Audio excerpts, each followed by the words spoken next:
You go, girl. Kudos. Well done. Bravo. Yes, it's that time of the year when board exam results are announced, and from CBSE and ICSE to state board exams, the girls outperform the boys. Take CBSE class 10 results.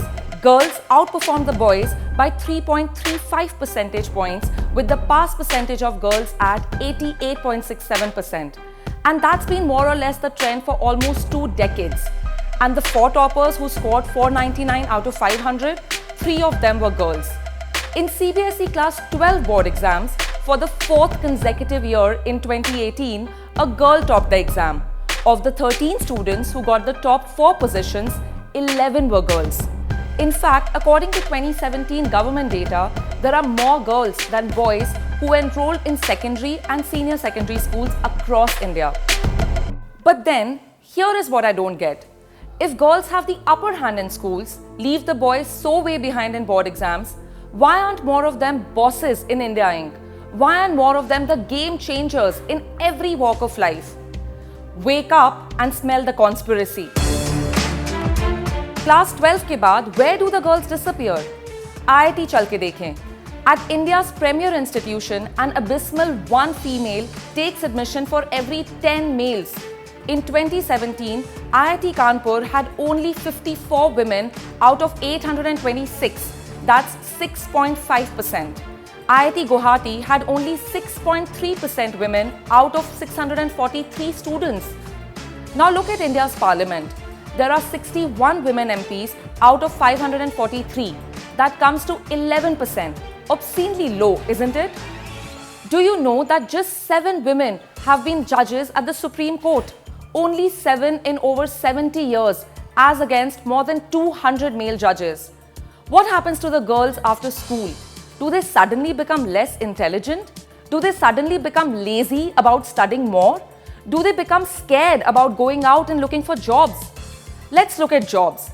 Only 23.7% of eligible Indian women are part of the workforce.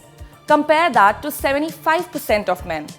How many male doctors versus female doctors does India have? According to a 2011 study, only 17% of all allopathic doctors and 6% of those in rural areas are women. How many female chartered accountants? 22%. And the percentage of women at the top in India's corporate boardrooms? Just 12.4%. Chaliye, bahut ho gaya statistics.